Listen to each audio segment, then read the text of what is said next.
The first time she touched me was on a rainy Wednesday, while I stood trembling behind her office desk.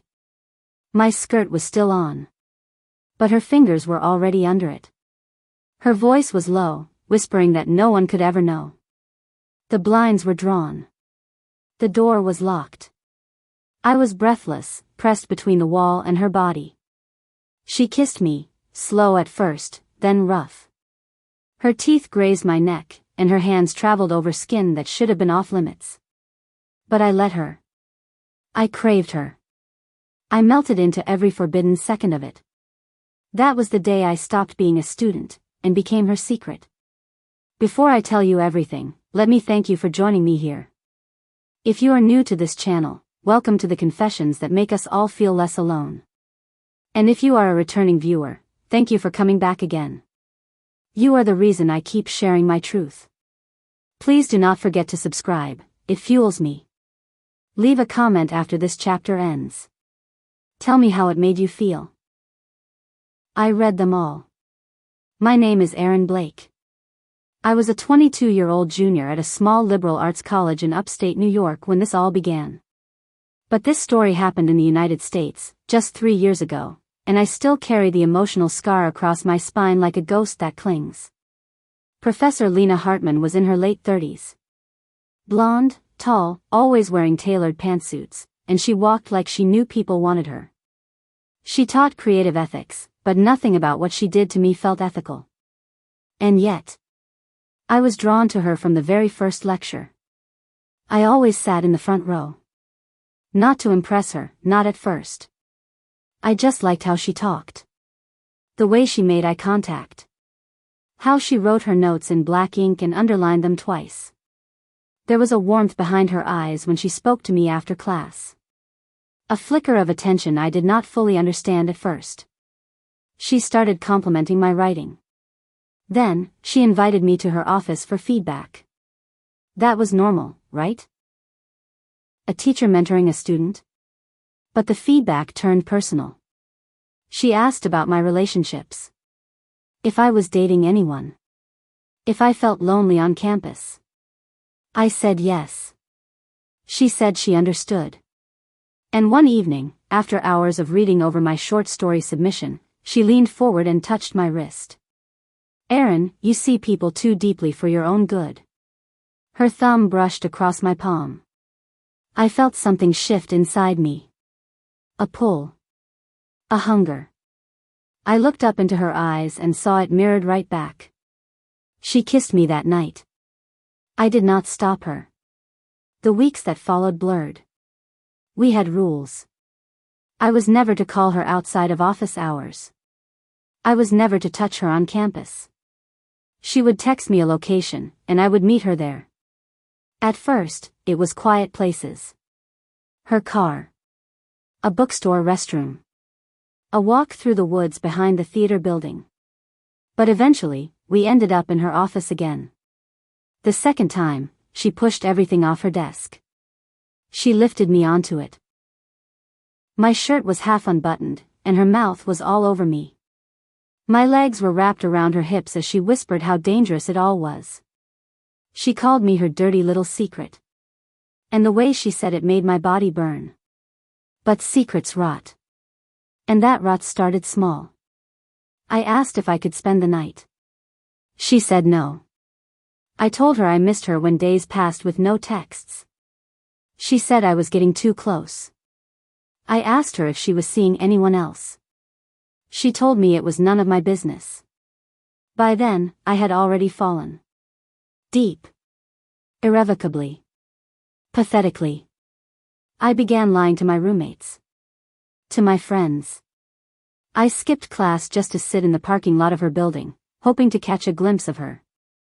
I began to unravel, and she did not even notice. Or maybe she did, and she liked it. One Friday evening, she texted me to meet her in a hotel 3 towns over. It was the first time we had a bed. A real bed. The night was full of sweat and tears and whispered moans.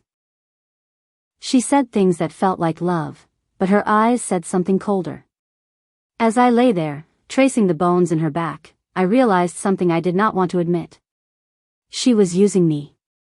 And I was letting her. But I would not fully understand the depth of her betrayal until I met her roommate a week later. And that was where the real devastation began. The next time I saw her, I could not look at her the same way. It was a Saturday morning. I had spent the entire night twisting in my sheets, her perfume still clinging to my skin, even though she had left me cold and alone after hours of passion in a hotel room. She had whispered promises into my mouth, but when I opened my eyes that morning, I knew they were lies. I still went to see her. Because I was addicted to the way she made me feel, even when she made me feel worthless. She opened her apartment door wearing jeans and a white tank top, her hair pulled back loosely, and no trace of lipstick. She looked casual. Soft. Domestic. But it was the sound of another voice, a male voice, coming from inside that froze me. She smiled like nothing was wrong. She tilted her head and said, "Come in. I want you to meet someone." I stepped inside like a fool. The man standing in her living room was tall, dark-haired, and had the kind of smile that made you want to trust him instantly. He was holding a cup of coffee, and his arm was casually resting on the back of her couch. He turned to me and said, "You must be the student she never stops talking about." Then he kissed her cheek. My stomach twisted. She smiled. Said, "This is Daniel. My husband." Husband. I wanted to vomit right there on the hardwood floor. I do not remember what I said. I think I mumbled something polite. I know I forced a smile. I sat on the edge of her chair and listened to them talk about a weekend trip they were planning. I kept nodding like I was not breaking inside. She never even looked guilty. After 20 unbearable minutes, I made an excuse and left. She texted me 30 minutes later, "You were amazing. Thank you for being so composed." Composed? I was dying. That night, I drank. Too much. I ended up in the arms of someone else. A guy I barely knew. Just to feel wanted. Just to forget. But the next morning, I texted her anyway. I told her I missed her. She replied instantly, "Room 213. 7 p.m. Come hungry." I went. I always went. The hotels became our second world. She never took me to her home again. She never mentioned her husband. But I could smell him on her sometimes. His cologne. His laundry detergent. I would breathe it in while she was on top of me, kissing my neck, whispering that no one had ever made her feel the way I did. It was madness. I was living in madness. But every time she touched me, I forgot the pain for a few minutes. And I kept going back for those minutes. Then came the envelope. A white envelope slipped under my dorm door. Inside was a printed photo. It was of me and Professor Hartman in the hotel hallway. I was kissing her neck, my arms wrapped around her waist. She had her keycard in hand. We were laughing. The timestamp showed it clearly, last Friday night. The second photo was of her car in the hotel parking lot. The third was a screen grab of a Google review someone had left on the hotel's page. "Watch out for the blonde cougar professor who brings her students here." My blood ran cold. There was no note. Just the photos. And on the back of the last one, someone had scribbled with a red pen, "How many points is an A worth, Professor?" I knew what was happening. Someone was watching us. Someone who knew. And someone who wanted to destroy her, or maybe destroy me. I panicked. I texted her. No response. I called. Straight to voicemail. I skipped class the next morning, then the next day. I waited in the parking lot outside her building for hours, watching for her. On the third day, she came out. She looked different. Paler. More tense. I ran up to her. I asked her what was going on. Who could have taken those photos? She looked me dead in the eye and said, "We cannot talk anymore. This is over. You understand?" I felt like my lungs collapsed. She walked away. That was it. 3 months of secrets. Touch. Emotion. Pain. Betrayal. All erased in one sentence. I went back to my dorm and tore everything up. The notes she left in my textbooks. The photos I had secretly kept. The clothes I had worn in her bed. But I could not erase the guilt, or the rage. And that was when I made a decision. If she was going to silence me, I was going to make sure her silence screamed louder than any words. I would not go quietly. Because she did not just ruin me. She made me into something darker. And I was about to show her just how dangerous a broken secret can become. The fire inside me would not die. She tried to walk away as if nothing happened.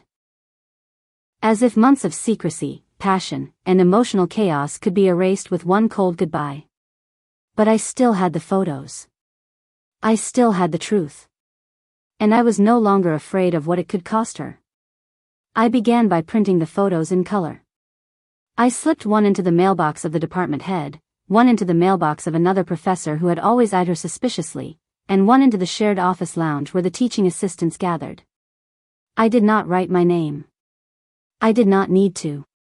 The next morning, campus buzzed like a beehive stung in the throat. Whispers followed me from the quad to the coffee shop. People stared longer than usual. Girls leaned into each other and giggled behind their hands. A few even looked at me with sympathy. By noon, I saw her. Professor Hartman. She walked across campus like nothing had happened, but I could see the cracks behind her sunglasses. Her mouth was pressed in a tight line, her stride faster than usual, her phone clenched in her hand. But then, the meeting happened. She was summoned by the board. I do not know what was said behind those doors, but she came out of that building looking like someone had drained the color from her soul. She looked right at me. And that was when I realized something I had not expected to feel. Guilt. Because I still loved her. Even after all of it, some part of me still wanted her to say she missed me. Still wanted her to choose me. Instead, she filed a complaint against me. She claimed I was a disturbed student. That I had harassed her. That I had manipulated photos and fabricated the relationship out of obsession. She flipped the narrative. And I was left standing in a mess I could no longer control. I was called in to speak with the disciplinary board. I sat across from 3 administrators while they questioned my mental state, my intentions, and whether I had ever shown signs of boundary confusion. I told the truth. All of it. I told them how she had invited me to her home. How we had met in hotel rooms. How she would kiss me in her office during after-hours sessions. I described her tattoos, her perfume, the way her back arched when she was close to breaking. They did not care. They wanted proof. Real proof. And I had already spread it anonymously. I left that office knowing the school would never take my side. She had tenure. I had a GPA and a heart full of bruises. But I still had the final move. It came on graduation week. I attended the ceremony even though I was numb. I had failed my final paper in her class. She had graded it as a C-, just low enough to cost me honors. Just enough to break me where it would hurt the most. That day, as she sat on stage with the other professors in her black robe, smiling and pretending, I watched her like a hunter in the dark. And then I stood up. In front of the entire auditorium. I walked straight to the mic where student speeches were being given and hijacked the next slot. I told them everything. No names. No department. No dates. Just a story. Of a student who fell in love with her teacher. Of stolen kisses in stairwells, of hotel rooms booked under fake names. Of whispered lies and the feeling of being used, then discarded. And I ended with one sentence. She taught me that love is not always a lesson, it can be a punishment. The room was silent. Dead silent. And then I walked out. I never saw her again. But 2 months later, I got an email from someone anonymous. It was a forwarded screenshot of an internal memo from the school board. She had resigned. No press. No drama. Just a quiet, forced exit. She disappeared from the university like a ghost dissolving in sunlight. I moved on, slowly. I changed campuses. I transferred credits. I worked at a bookstore for the summer and tried not to let my eyes linger on older women with knowing smiles. But I still dream about her. Still remember the first time her fingers laced with mine under her office desk. Still feel the burn of her betrayal. And sometimes, when I pass a hotel with a blinking red vacancy sign, I remember the smell of her skin on those pillows. She was my teacher. And I was her dirty little secret. But secrets have a way of writing their own truth. And this was mine.